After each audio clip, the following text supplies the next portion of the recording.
In the aftermath of World War II, the world was thrusted into a new era. An era defined not by the clash of armies on distant battlefields, but by the looming specter of atomic destruction. The United States and the Soviet Union stood locked in a bitter struggle for global supremacy, their arsenals equipped with nuclear weapons capable of unimaginable destruction. For citizens of the United States, this was a time of uncertainty and fear. The threat of nuclear annihilation hung heavy in the air, casting a shadow over everyday life. From government propaganda to popular culture, the message was clear. Prepare for the worst, because the worst may be around just a corner. Yet, amidst the fear and uncertainty, there was guidance. Civil defense across America was born as leaders sought to find a way to educate the nation on how to protect themselves from total annihilation. But as tensions continued to escalate, the world held its breath, knowing that at any moment the unthinkable could become reality.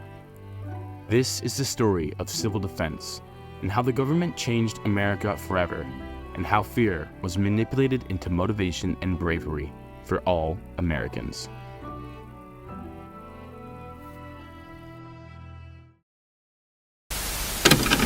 The year is 1939. German scientist Albert Einstein sends U.S. President Franklin Roosevelt a letter advising him of Nazi scientists creating a weapon of mass destruction, the atomic bomb. In retaliation, President Roosevelt creates the Manhattan Project, a program dedicated to developing the atomic bomb before Germany. Led by prominent scientists such as J. Robert Oppenheimer and Enrico Fermi, the project brought thousands of scientists, engineers, and military personnel. The project culminated in the successful test detonation of the first atomic bomb, codenamed Gadget, on July 16, 1945, at the Los Alamos, deep in the New Mexico desert. This achievement paved the way for the first use of atomic bombs in warfare.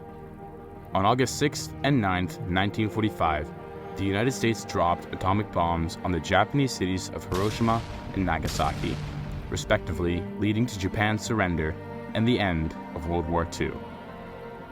In the aftermath of World War II, the world now stood at a precipice. The once united allies, the Soviet Union and the United States, found themselves divided by clashing ideologies. Communism versus capitalism. These polar opposites seemed to not be able to coexist in a world together, ushering in an era of geopolitical tension that would become known as the Cold War. The Cold War set the stage for a rivalry that would dominate the later half of the 20th century. The Cold War, that was going to be just tensions between the U.S. and the Soviet power at that point. Right then, tensions were super high. They had a bunch of nuclear weapons and we had a bunch. And ensure for us not to launch on each other, there was mutually assured destruction or MAD, and that's what kept peace through the turns. We promised that we wouldn't launch on them and that they wouldn't launch on us, because if they did, then we would take out everything. And it was just mutually assured destruction, basically, was what the Cold War was going through. The aftermath of World War II saw Europe in shambles, with hunger, poverty, and uncertainty rampant. Back in the United States, however, the threat of nuclear war penetrated every aspect of American life.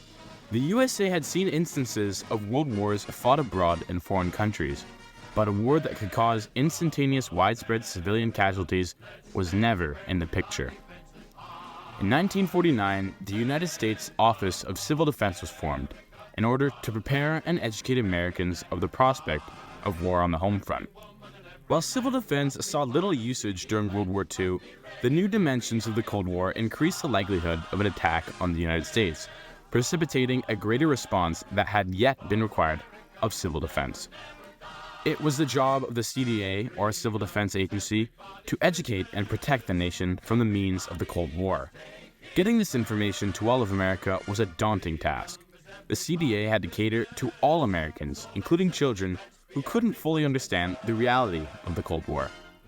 They used pamphlets, brochures, information packages for all types of scenarios and demographics.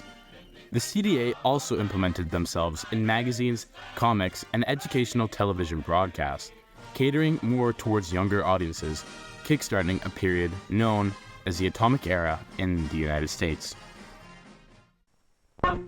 Deedle-dum-dum, deedle-dum-dum.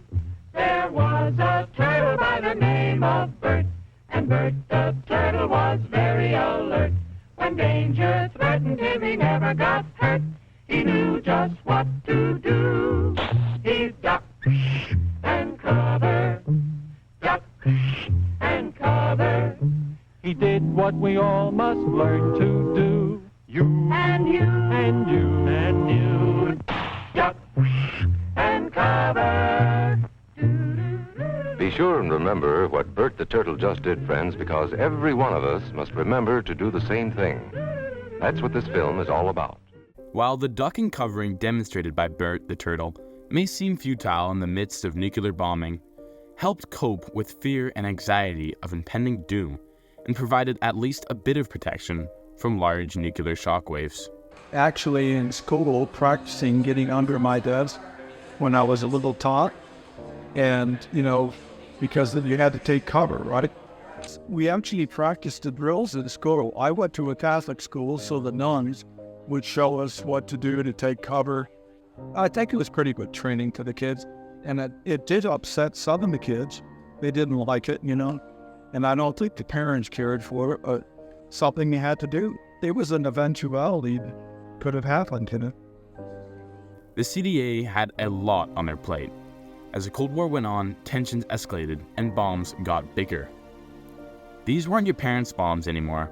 These were thermonuclear H-bombs, thousands of times stronger than the bombs dropped on Hiroshima and Nagasaki. Duck and cover drills were now starting to seem a lot less realistic, with both the increased power and range of the warheads, which were now capable of reaching targets from launch in less than 30 minutes. Civil defense had to pivot. The inevitable blast now became less of a concern.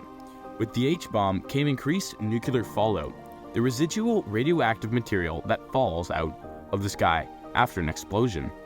Americans needed more protection from this deadly materials and more sense of security from these weapons. Enter the American Fallout Shelter. The cost for the government to implement public fallout defense was an unfeasible $28 billion. However, they couldn't afford to kill off civil defense, so they told Americans to do it themselves.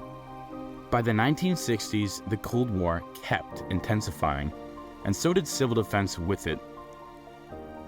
Civil defense was constantly fighting an uphill battle, whether it was providing information on nuclear war, food storage and preservation, or teaching people how to build fallout shelters.